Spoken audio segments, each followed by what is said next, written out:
Ladies and gentlemen, sit back and relax for the next hour as the CW Reno brings you Old Tales of Nevada. It's an hour of rich Nevada history and current-day success stories hosted by scholar, historian, and world-renowned gold and silver baron Roy Marshall. Brought to you by the Silverland Inn and Suites and the Marshall Mint. Hello, everybody. Welcome to Old Tales of Nevada, past and present. Glad to have you with us this week. We have a wonderful show in store for you.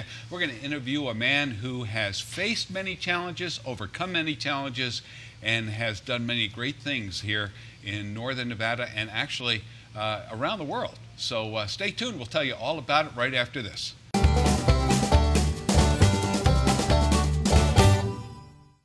We're back here in Old Tales of Nevada, past and present, and I'm John O'Brien, a moderator of the group here on our set. And then our special guest today is Senator Omer Rains.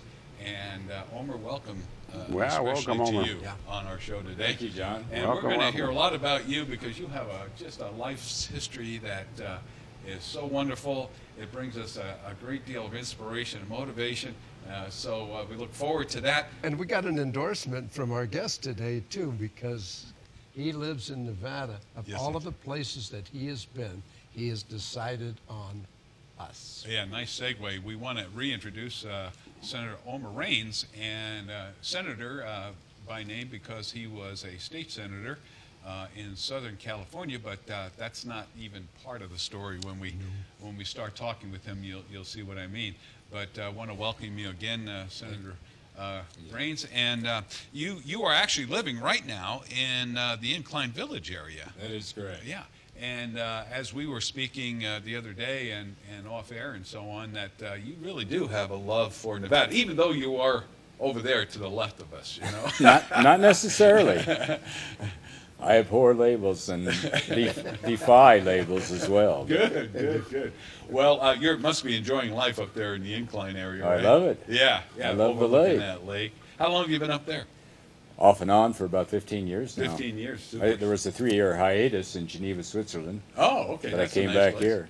All right, very nice. So you didn't get your start here, of course. You were born in the and raised in the Midwest, and what a great start for you, huh? Tell us about that, where you were born and some of the things you did as a child out there in Missouri. I was born in the northern Missouri Ozarks, a town of 200 people called right. Barnett. Yahoo! Yeah. No running water, no electricity, obviously no telephone, no radio, no TV. Amazing. But it was a great place in which to grow up. Yeah, was it a farm situation? Oh, yeah. Yeah? Yeah. You had to go down to the creek and get your water and all that kind of thing? Yeah. Oh, for sure. For sure. Well, we had a water pump outside. Oh, you did? Oh, yeah. You actually had a well, huh? Yeah, we did indeed. All right. And you know, and even in the book that I've written, the Back to the Summit, you know, from right in the middle, page 180 to 188, there are a number of photographs about those years. And yeah, those were delightful years. But at age 11, my parents, my father had been a professional baseball player, we came west. Oh, okay. And to California. Uh-huh. And it was there that I eventually grew up and went into public service and did a number of other things. Super. But that beginning in Missouri really gave you a work ethic. You never took anything for granted, did you? In fact, you had to jump out there and get with the program, didn't you?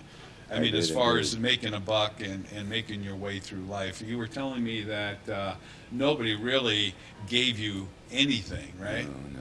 Yeah. No. Once we arrived in California, I've worked, I guess, nonstop since age 11, and from age 15 on, I lived on my own. Put myself through college, 7 years, 4 years undergraduate, 3 years graduate work, and it is what it is. You do in life, you know, what you have to do. Yeah. And you know, I think back on those years, and I wonder how I did it, but I did it. Yeah. Well, I think a lot of us back in those years did something similar to what you're talking about. I remember when I was 12, 13 years old, I went out and worked with a landscaper and cut lawns in the summertime. You know, absolutely. So I had my own spending money, so I go buy pizza and a bottle of Coke.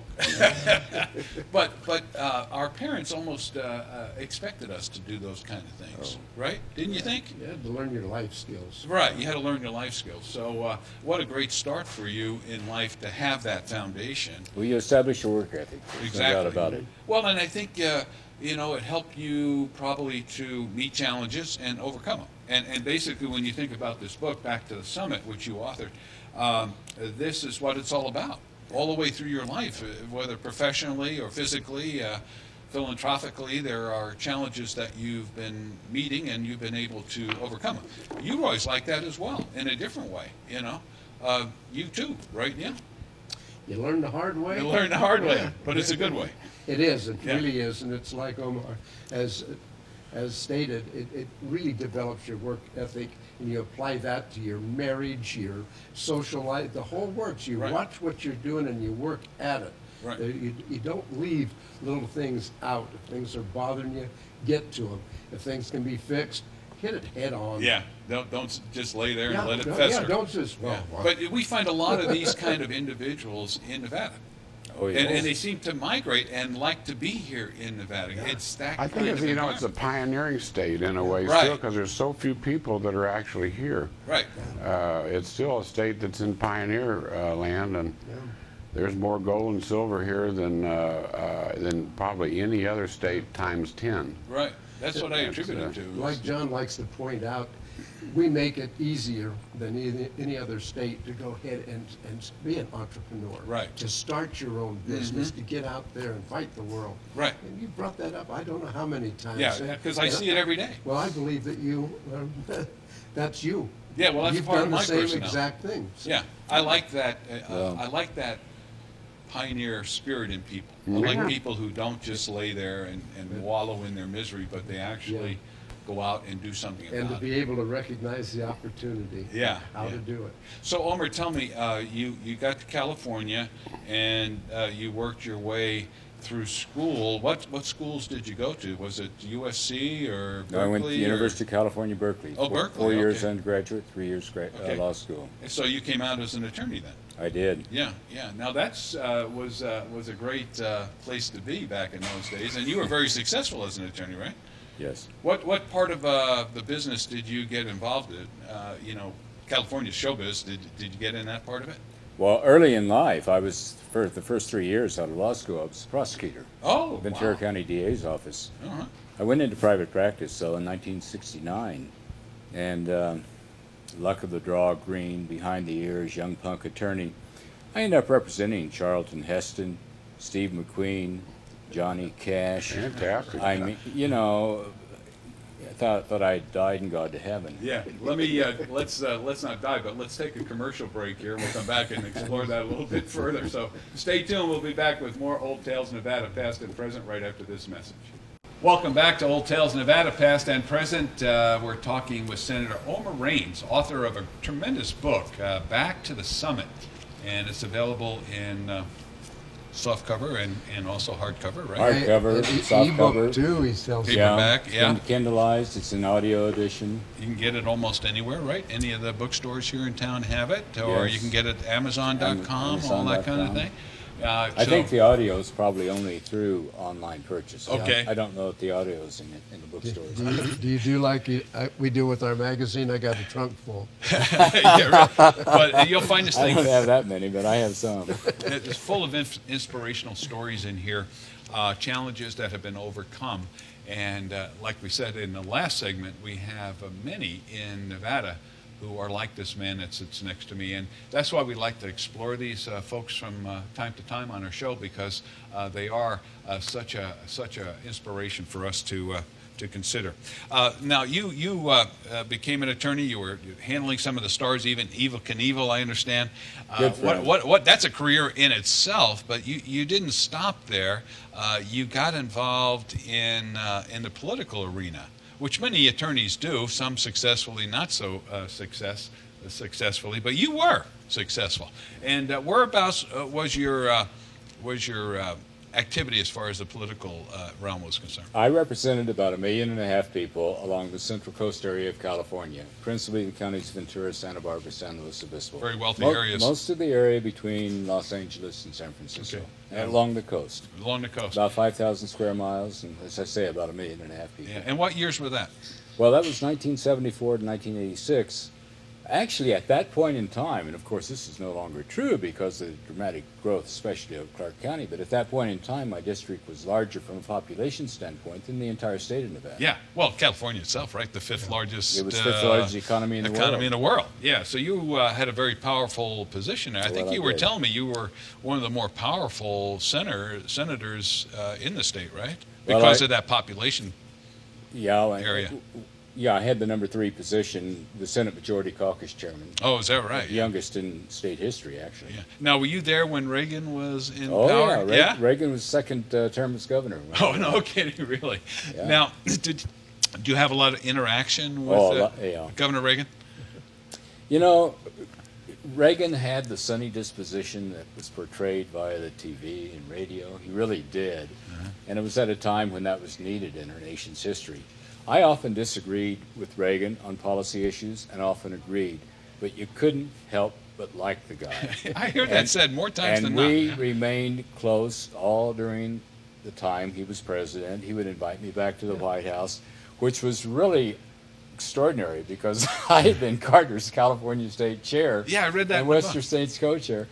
Reagan was he was a great guy, and he would always refer to me as my senator. Which was a standing joke between the two of us because the Western White House was in the Santa Ynez Mountains. Oh, so you really were a senator, yeah. Oh, I was. Yeah, that was your coverage area there. That's why I say it was kind of a standing joke. Yeah. But because I did so much overseas travel, he would find out about it. He'd call in advance.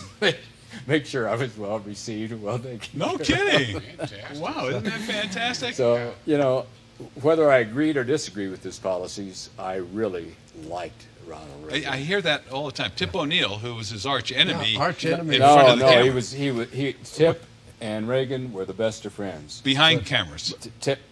No, even in front of cameras. Even in front of cameras? Yeah. I mean, Tip O'Neill was his best friend. Tip was the Speaker of the House of Representatives, Democrat. Yeah. And without question, and Reagan would often say this, Tip O'Neill was his best friend, his closest person. A couple of Irishmen. Well, they surely argued over policy in those days. Well, they did. They did. Yeah. But unlike today, you know, one thing, you know, Reagan, I really believe this. Reagan today would be called a rhino, Republican in name only. He was moderate. Because, he was always willing to compromise. Well, that he was. He could make things happen. He would always quote Walt Lippmann, the famous political scientist, Politics, the Art of Compromise. And you could sit down and talk to Reagan. We all know, because we read about it, that Reagan raised taxes whenever he felt it to be necessary, mainly as governor.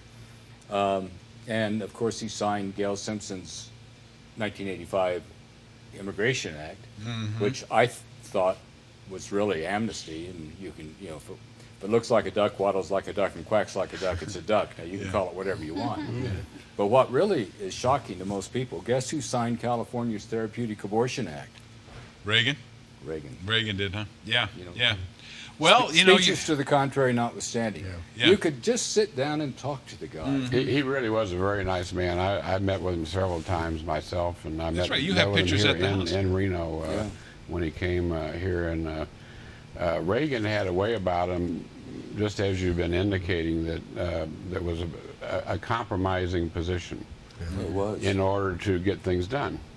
And, you know, we've had an uncompromising position going on for a long time now. Yeah, there's a line in the sand there. Up there in Washington at all. Nobody can get along with anybody. We need Reagan again, or somebody that'll bring people together. Yeah. When you think we also need to take reapportionment or gerrymandering out of the hands of legislators. Oh, definitely. Because there's an inherent conflict of interest. So it's almost impossible to displace an incumbent anymore, no matter how bad or evil or ethically challenged they may be. Ethically challenged. I love that. Now tell me, you also had a close association with Carter because you were the state chairman for him during that election. What were the personality differences there between Reagan and Carter that you picked up that you could tell us about? Well, the most significant is the following, in my opinion. Reagan delegated almost everything, and sometimes that got him in trouble, like with Iran, Contra, and what have you. But he did delegate and did not do a lot of reading about current events. He had a usually he confined it to 2 to 3 page. You know, New York Times says this, Washington Post says this, Louisville Courier-Journal says this, St. Louis Post-Dispatch, L.A. Times, and that was it. Carter, on the other hand, who was extremely bright, extremely intelligent, that Southern accent is very beguiling, he would involve himself in all of the minutia of every single item, which also is something that a president, in my opinion, simply can't do. There's just too much on the plate. Oh, yeah, absolutely. So they were diametrically opposed from that standpoint. Both wonderful human beings. Yeah. Was Carter fun to be around? He was. He was, huh? I mean, not only was I close to him then, I am now. Are you really? Yeah, Wow. yeah. Oh, that's cool. Does he get you out there driving nails? I've done some of that. I bet you have. As a matter of fact, some of the profits of this go to Habitat for Well, Humanity. Habitat for Humanity. There you right go. there. Sure. You are supporting Good that job. work. That's a great. wonderful. It really is. Yes. And I'll tell you this about Carter. Whatever one thinks about his administration, he certainly has taught us how a former president ought to conduct himself. Very true. I Very mean, he's true. dedicated his life Very to true. human and civil rights around the world, often putting himself in harm's way. And he's really been, I think, an extraordinary asset to our country internationally. Yeah, well, that's great that you had those kind of experiences politically with these kind of men, because you'll never forget Reagan, you'll never forget Carter, because of the things that were going on back in those days. Well, and I was at the Camp David Accords. Wow, You know, amazing, yeah. with Anwar Sadat, Menachem These Begin. men really handled the Middle East much better than any presidents that we've had since So Carter. you were familiar with Sadat as well, right? Yeah, he's a very good friend of mine. Friend of His yours, wife family. just was over at my house about 2 months ago. Right. What about? I have great admiration for Anwar Sadat, He was a and I great write man. about it in this book. Very religious Not only man. because I, during Camp David Accords, got to know him and was impressed by his intellect and by his civility and by his willingness to compromise, but something happened the night the Camp David Accords were signed. I was representing California. I was able to take my wife. That evening, under the tent, you may recall this, Oh, yes. we had an equal number of Americans, Israelis, and Egyptians at various tables. And I was seated directly across from the equivalent of our chairman of the Joint Chiefs of Staff for Egypt. Okay. And he said to me at one point, boy, he had this steely look in his eye. I'll never forget this. It sent chills down my back.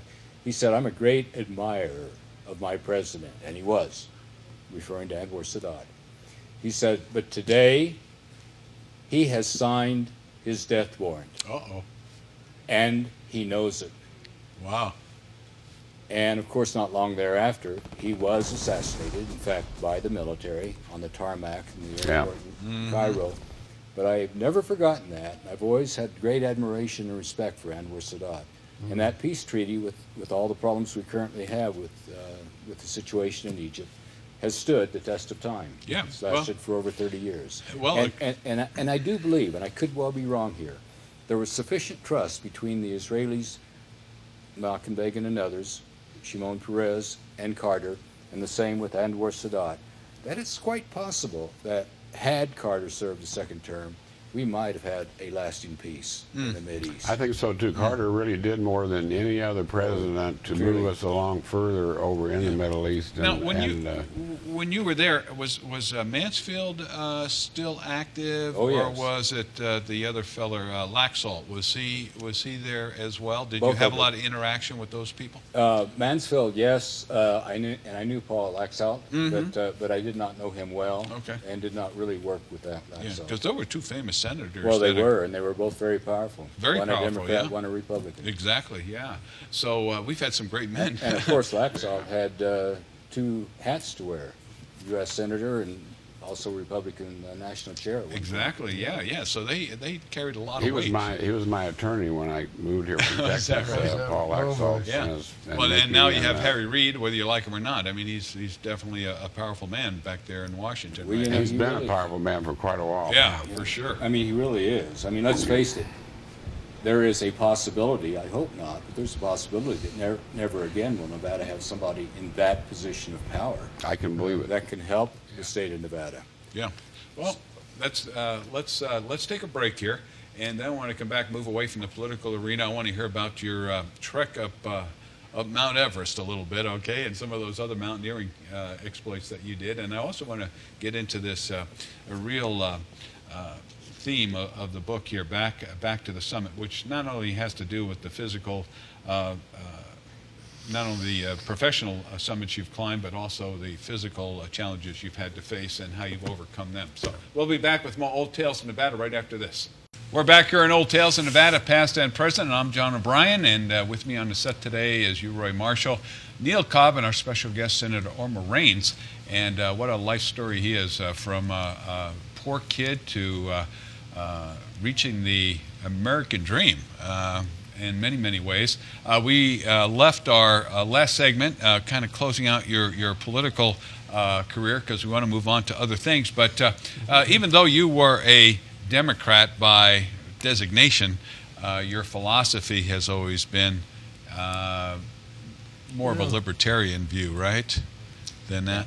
I absolutely abhor political labels. Mm-hmm. I'm a fiscal conservative, and that's evidenced by my voting record. I don't have to say it. People can look and track it. On social issues, I am generally progressive, but I'm a libertarian at heart. So, and that's Nevada too. Call me what you wish.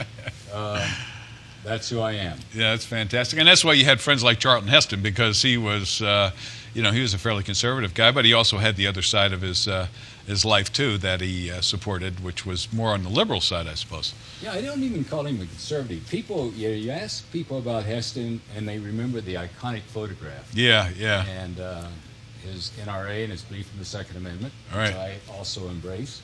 But the fact is, because he was a client of mine and a friend of mine, and he always supported me, and we would have long philosophical discussions, especially at his home down in Coldwater Canyon, that you became aware that he was a very deep and thoughtful person. And he marched with Martin Luther King Jr. He was very strong civil rights advocate, civil and human rights. He had a heightened sense of environmental awareness, and to think of him just because of this iconic photograph is an injustice to Heston. Yeah, I know that's a stereotype you get because again, that's why I hate these labels. Cesar Chavez, the great icon of Hispanic or Latinos, was opposed to illegal immigration for logical reasons. You know why? He was trying to unionize farm workers, and he told me a couple of times, he said, I cannot get a fair and decent wage for the farm workers. I can't get adequate housing. I can't get health care so long as illegal immigrants are coming in. Exactly. Because the That's the problem. agribusiness is just going to, continue to say, my God, I want these people that are scared to death. If they don't accept what I say, they're going to be deported. And he said that just undercuts everything I'm trying to do for the farm workers. Yeah, makes sense. Makes sense. Yeah, so it's good that you can have a relationship with people deep enough to know that there are two or three sides to most of these people you don't see on camera. Most people are multifaceted. And that's brought out in the book too. So take a look at that if you get a chance to get it. A couple more summits I wanted to get to. One was your mountaineering experiences. You conquered the highest peak in the world, right? Well, I have a background in mountaineering, in the Himalayas, in the Karakorams, in the Andes, up in Alaska, in the Kaput Mountains, in the Alps, and elsewhere. But the book, Back to the Summit, the summit's actually a metaphor, because in 2002, I suffered a massive ruptured brain aneurysm and an associated hemorrhagic stroke. Ought to have killed me on the spot, and long, about an 8 or 9 hour brain operation, and platinum coils were threaded up through my heart, brand new technique that had been developed just shortly before in London through the carotid artery, inserted into my brain. They remain there today. Wow. To this day, though, the doctors, all of them, and there are a lot, say your recovery has defied medical explanation because I was told I ought not be able to communicate, I shouldn't be able to recollect, and if I could do that, I certainly should not be able to walk. Yeah, you were totally paralyzed, right? I was. Yeah. I was carried home in a gurney in a paralytic state, told I would never walk again. Did you have speech and that sort of thing? I did. I recovered my ability to speak rather quickly, which the docs kept shaking their head, and I was able to, even in the beginning, it was very difficult. But, within a because I was in a coma for 8 days, and I was,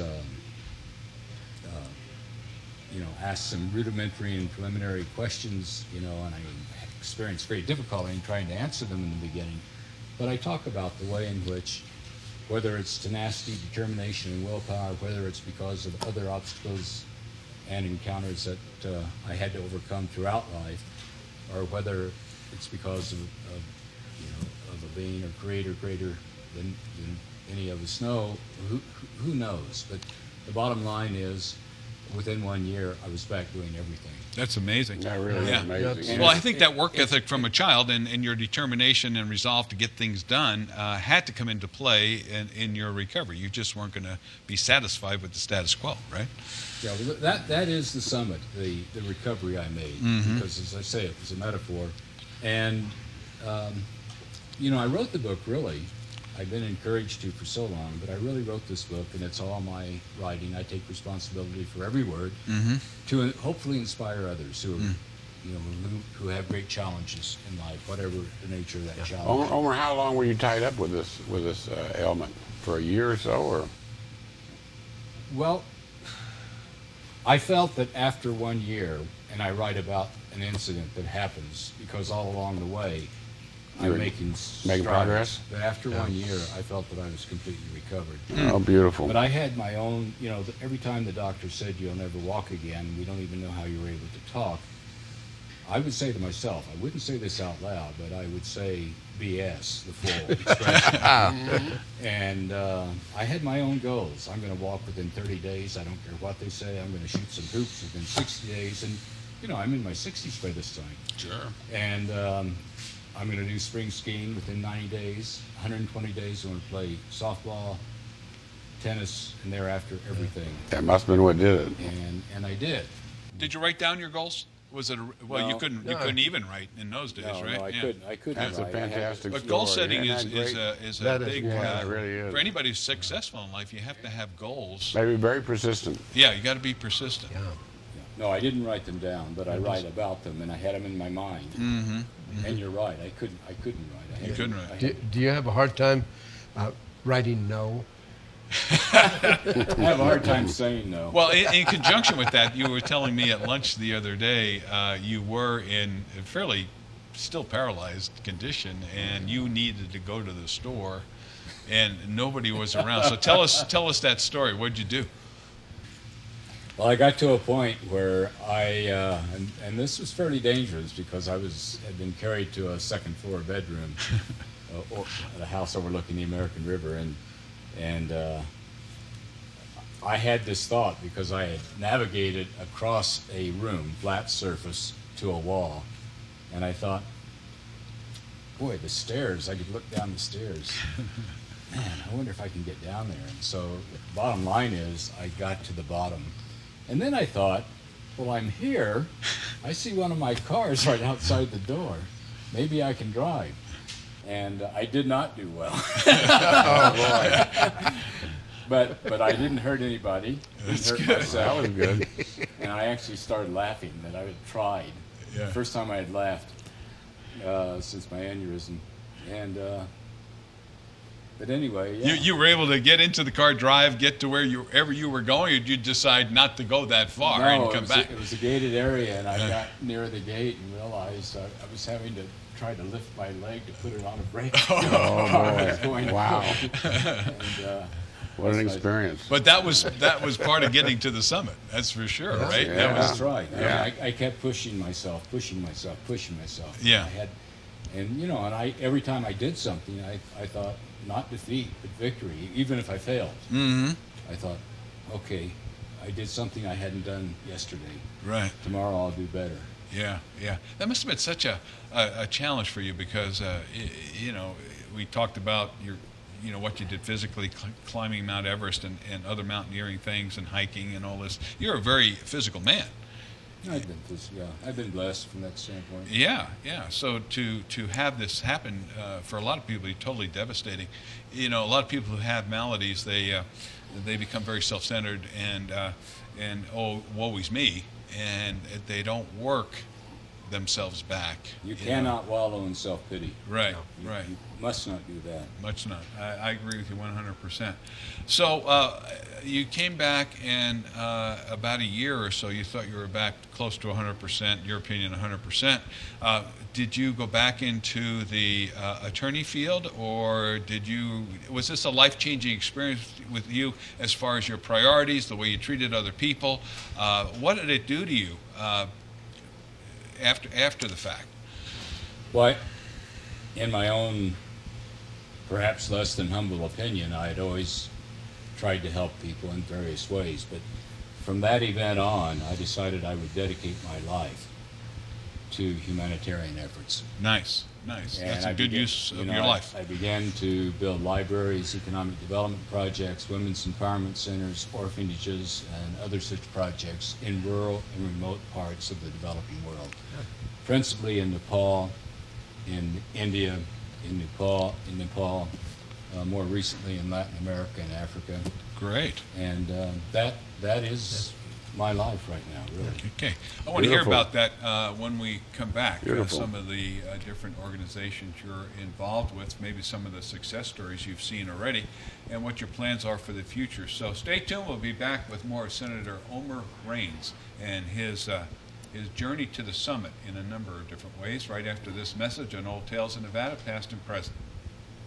We're back here for our last segment of Old Tales of Nevada for this week, and what a great conversation we're having with Senator Omer Rains, and he is the author of the book Back to the Summit, and we've seen how it truly is a metaphor, not only for the physical exploits that he's done, but professionally and every other way. So it's a great book, great motivational, inspirational book as you face challenges in life, how you can overcome them with your own resolve, your own experiences. But, you know, when we talk about your physical recovery, there had to be people involved to help you along there, some confidants, some close friends. You might want to mention, I know there's one up in Incline Village that died recently. That was a big help to you, right? Yeah. You know, I would be remiss if I did not mention a truly great Nevadan, George Galante. Mm-hmm. George had lived in Nevada for about 40 years, and he and I had been close friends for over 25 years. And during my recovery process, I must say, other than remarkable physicians, George Galante was the most important person in that recovery. Mm-hmm. He would be with me everything I did. And if I tried to do something, he would say, "My God, you're not going to do that without me." And in fact, the one time I tried to do something without him, I injured myself. There you go. Because, you know, for example, if we were skiing, mm-hmm. there'd come a point where George, who was world-class, by the way, world-class athlete, world-class skier, tennis player, what have you, he would say, "Omer, we're going to stop now." And I would say, "No, George, I'm having fun. You know, I'm getting better." He would say, "No, you're having to work harder than anyone else on the mountain, you know, because I'm overcoming the handicaps, sure. the impediments." Mm-hmm. And he said, "That's when people get injured. We're going to stop." And we would. Great. And one time I went out with a lady friend and without George, and sure enough, I, no doubt trying to impress a woman. That hurts, don't it? To go wipe out. Go up the double black diamonds that I used to do, and yeah, I ended up getting injured pretty badly. But the point is, George was a remarkable human being. I don't know that I've ever known of anyone who was more caring and loving and giving than George Galante. Not just to me, but to anyone he met and liked. That's fantastic. He liked I think we all need that. When you go through a traumatic experience, if you have one close friend, confidant that you can bounce things off of, and you're looking out for your best interest, you get over things a lot faster. And they so many times have great suggestions, direction to give, and sometimes you're not thinking about that when you're sick or you're emotionally upset, you know? So great that you brought that out to us. You've made a huge amount of friends since, not just because of what you've overcome, but just getting out there and making things happen on the positive. All of these other things that you've said yes to have really brought you full circle all the way up, and now you're every bit as effective as you were as a state senator. What gives you the most pleasure as you look back at what you've done? Is it the philanthropic in the work you're doing currently, or was it the making a living and being around those famous people? Where do you put more emphasis as far as quality goes? Well, to me, my humanitarian efforts are the most important thing to me. They really are. I mean, it's time to give back. You know, I've been blessed to be born in this country, to have opportunities to advance, notwithstanding encounters and challenges, notwithstanding an impoverished beginning. But the Lord gave me, my parents gave me a good mind, a good body, and what more can one ask for? Right. Really. That's good. You're right. You'd be in definitely harmony with what he just said, right? Oh, definitely, yeah. Definitely. Yeah. You've been very appreciative of the state, too. And you've been all over the world, but yet you've covered Nevada like a lot of Nevadans haven't. Oh, I've crisscrossed this state backwards and forwards. But tell north, some south, of your favorite east, west. places. Well, you know, some of them people probably don't even go to. I love Goldfield.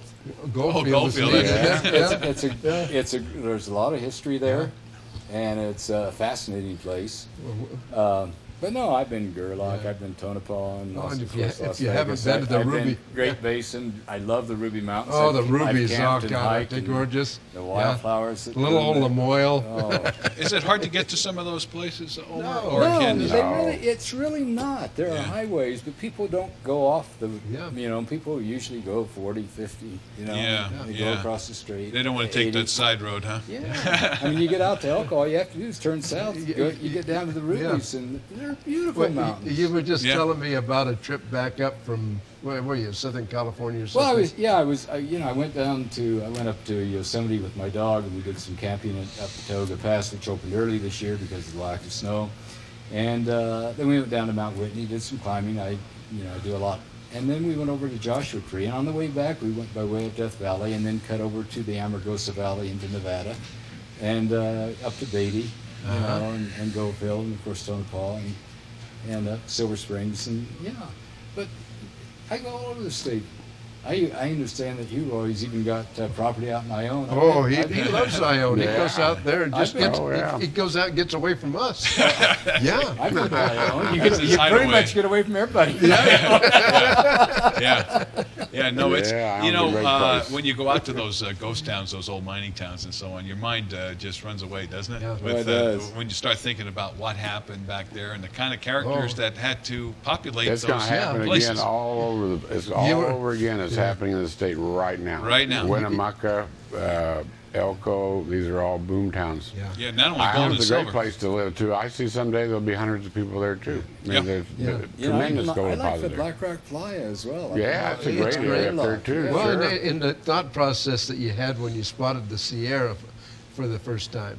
And Well, it it's- wasn't the first time, but I was just- remember last winter I'm driving north, and I get to Yerington, as I recall, and I look up in front of me, and this is wintertime, and we had those heavy December snows, and I see this mass of white in front of me, just towering, and I'm thinking to myself, the courage, the conviction, the tenacity and determination to come across in a Calistoga wagon and look up, not see a pass anywhere in front of you, wondering, how in the world are we going to get across that? Yeah, And that's yet what they- I often. And yet they did They it. did. Yeah. Did it. Yeah. That's- What an inspiration. I mean, it's just what you did. I mean, it takes those kind of people.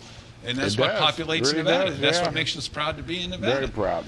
You know, we run into those people Yeah. every day, actually. You know, especially in our business. You know, being in the media, we run into some great personalities almost daily.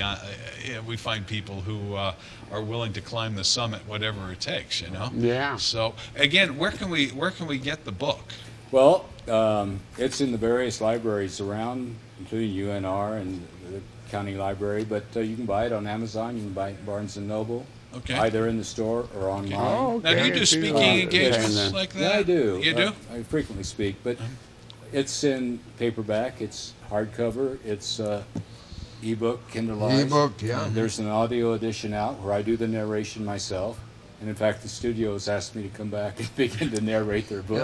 And I was complimenting him on what a wonderful voice he's got. It's Yeah, not, sure does. It's not just for radio; it's for TV too. Yeah, you can do it either way. But you do speaking engagements. Now, if people wanted you for a speaking engagement, do they get a hold of you personally? Do you have a booking agent, or how does that work? Yes and yes, but the best way is to directly deal with me. Okay, and how would they get in touch with you for something like that? Is there a website they go to, or? There is www.senorains, SENORAINS.com. It looks like senior, senorains.com, or www.backtothesummit.com. You can find it there too. So look for that. We'll have it on the screen for you. Now, if people want to get involved in some of your charitable work to help you out, or to have you get involved in what they're doing, since you're in this part of the life of philanthropic giving and participation, would they contact you the same way for that? Mm-hmm. Yes. Although I will say that I get offers and requests for help every single day. Yeah, that seems to be the way. Most of which I, simply can't deal with. Right. People asking every day for assistance in really good deeds and good things that I would like to be involved in, but you can only do so much. Yeah. Does that remind you of your day there? Yeah. Right. Yeah. Well, we've given about $3.5 billion away over the past 25 years. Yeah. It was my granddad's money for the most part, and we started three trusts, one for health, and one for education, one for art. I'm the director of the educational one.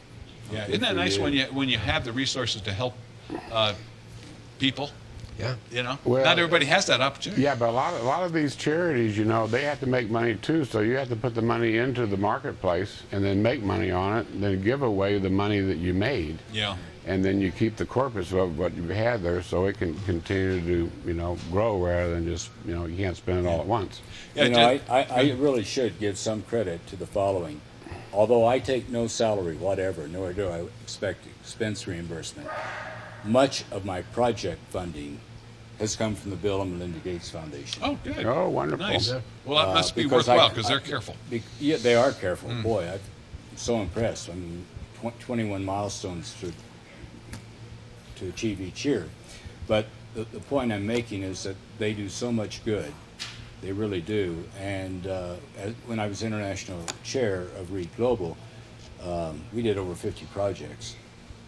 And there's no way that maybe you, Roy, could have done it. No way I could have, funded all those projects. Yeah. Sure. Yeah. Well, Well, listen, we are plumb out of time, so we have Sure, to end appreciate you our coming on conversation. board with Could us, go on yeah. much longer, but it's been great talking with you, Senator Omer Rains, and look forward maybe to having you back again. All right, and stay in good health for us. All right, Thank you, we my friend. appreciate it very much. Keep in contact with Jim we Webb. always have a party Yeah. too with the people that have been on the show. We'd love to have you come to. I don't know when we're I'd going love do to. it. I love Virginia Yeah. City. You, Roy, Yeah, thanks we'll for do a bringing the party. show to TV. Sure. Neil, thanks for all the work on getting our guests like Yeah. Well, I Sure, had some help appreciate with it. this one. Jim Webster gets a little credit. All on right, this so one. listen, we want to Well, thank we all the like audience old for Jim, being here too. as well, and invite you back next week for another episode of Old Tales of Nevada, Past and Present. In the meantime, this is John O'Brien saying goodbye for this week, and have a great Nevada day.